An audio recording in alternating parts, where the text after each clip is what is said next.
हमारे चैनल को सब्सक्राइब करें, बेल आइकन दबाएं। नमस्कार दोस्तों, आप सभी का हमारे YouTube चैनल पर एक बार फिर से स्वागत है। आज की कहानी है अमावस्या और पूर्णिमा, दो बहनों की कथा। एक राज्य में एक राजा और एक रानी रहते थे, जिनकी 4 संतानें थीं, 2 लड़के और 2 लड़की। एक लड़की का नाम पूर्णिमा, दूसरी का नाम अमावस्या था। पूर्णिमा घर के कामों में निपुण थी और घर का पूरा काम करती थी और भगवान की पूजा अर्चना भी किया करती थी। इसके अतिरिक्त वह गौ माता की सेवा भी किया करती थी। और उसकी दूसरी बहन अमावस्या ना ही घर का काम कोई काम करती, ना ही भगवान की पूजा अर्चना करती थी और ना ही गौ माता की सेवा करती थी।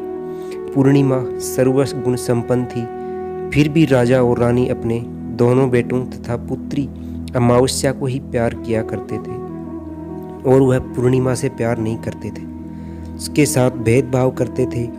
राजा के चारों पुत्र और पुत्री धीरे धीरे बड़े हो रहे थे। जब वे बड़े हो गए, राजा ने अपने दोनों पुत्रों का विवाह योग्य कन्याओं के साथ करा दिया। इसके बाद रानी ने राजा से कहा कि अब दोनों पुत्री विवाह के योग्य हो गई हैं और इन दोनों का विवाह भी करा दो, लेकिन पुत्री अमावस्या का विवाह किसी बड़े खानदान में कराना और पूर्णिमा का विवाह किसी गरीब परिवार में करवाना, क्योंकि पूर्णिमा को केवल भगवान की पूजा पाठ करना ही पसंद है और गाय की सेवा करना बहुत पसंद है। अब रानी ने राजा को दोनों पुत्रियों का रिश्ता तय करने के लिए भेज दिया। राजा ने अपने पड़ोसी राज्य में जाकर वहाँ के राजा के पुत्र से अमावस्या का रिश्ता तय कर दिया और वहीं पास के गांव में जाकर एक गरीब परिवार के लड़के से पुत्री पूर्णिमा का रिश्ता भी तय कर दिया। यह सारी बात जाकर राजा ने अपनी रानी से बताया तो रानी यह सोचने लगी, अब देखते हैं कि भगवान इसकी मदद कैसे करते हैं। यह बहुत ही पूजा पाठ करती है और भगवान में मगन रहती है। पूर्णिमा का भाई और उसकी भाभी पूर्णिमा से बहुत प्यार करते हैं, क्योंकि पूर्णिमा उनके घर के कामों में उनका साथ देती है और कामों में हाथ बटाती है। और यही उनकी दूसरी बहन अमावस्या उन पर अपना रौब जमाती है और घर का कोई कार्य नहीं करती। कुछ समय बीत जाने के बाद दोनों पुत्रियों का विवाह हो जाता है।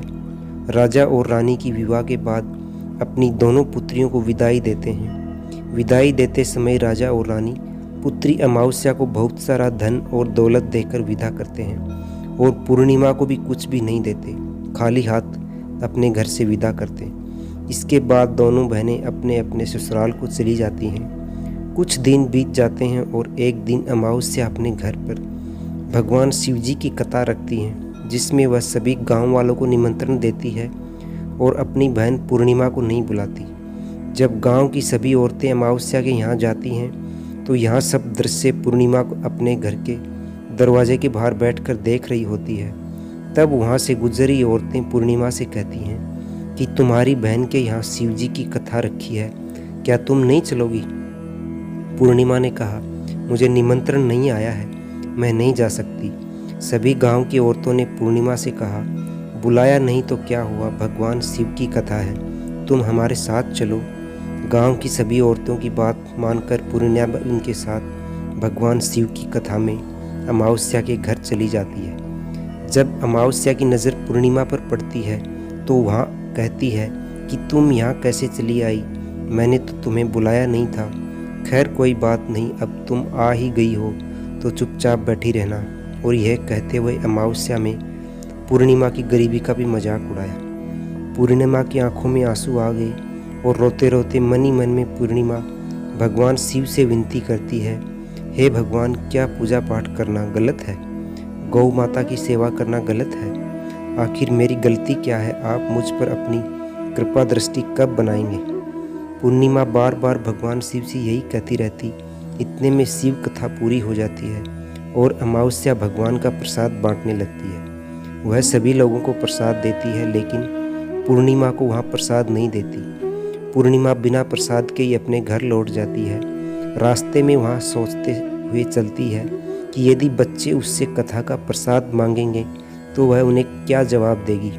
उसने सोचा था कि वह अपने मायके अपने भाई और भौजाई के यहाँ जाएगी और वहाँ जाते हुए वहाँ बच्चों के लिए कुछ लेकर जाएगी। ऐसा सोचते हुए वहाँ अपने वापस घर लौट आई। घर वापस लौट कर आने के बाद वह अपने पति और बच्चों से कहती है कि वह अपने मायके जा रही है। पति ने कहा ठीक है, और कुछ समय बाद पूर्णिमा अपने मायके के लिए रवाना हो गई। चलते चलते रास्ते में एक चबूतरा आया जिस पर तुलसी का पौधा लगा था। उस चबूतरे पर एक बूढ़ी अम्मा बैठी हुई थी।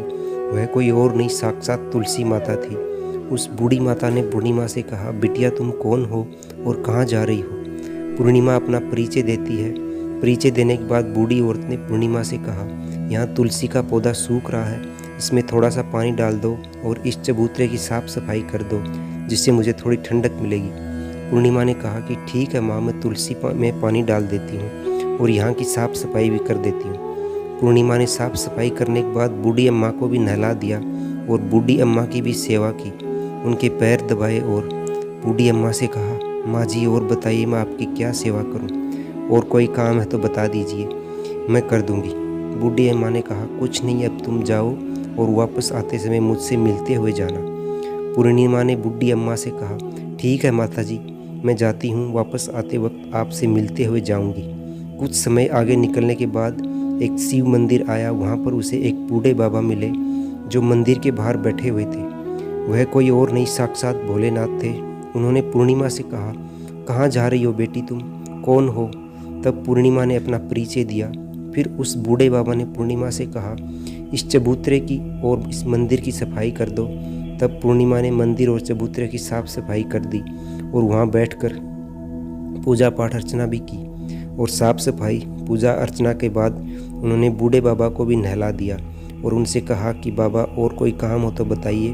तब बूढ़े बाबा ने कहा, नहीं बेटी, अब तुम जाओ और वापस आते वक्त मुझसे मिलके हुए जाना। पूर्णिमा ने कहा, ठीक है बाबा, मैं जाती हूँ, वापस आते हुए आपसे मिलते हुए जाऊँगी। आगे चलते चलते कुछ दूरी चलने के बाद पूर्णिमा को एक काली जी का मंदिर दिखा।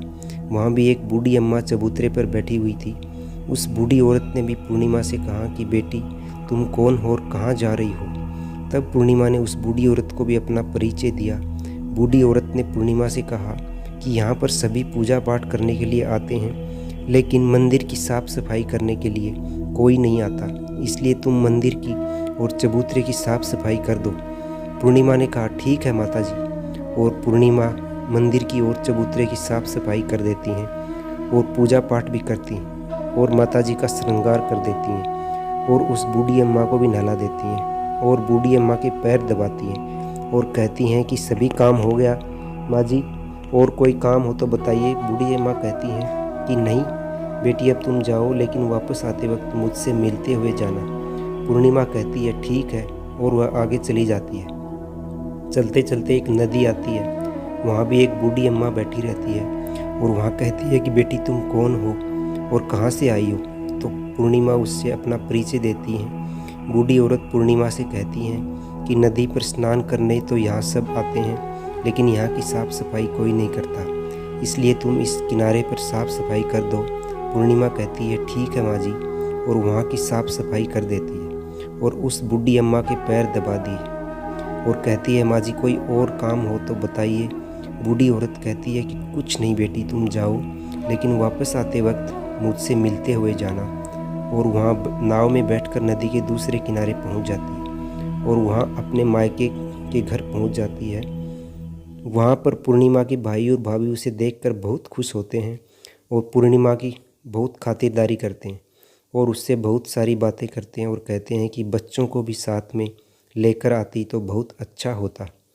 अब कुछ समय के बाद पूर्णिमा ने वापस अपने ससुराल जाने को कहा तो उसकी भाभी ने उसके लिए एक साड़ी दी और खेलों में बच्चों के लिए कपड़े और खाने पीने की कुछ चीज़ें रख दी और कहा कि तुम बहुत दिनों के बाद आती हो।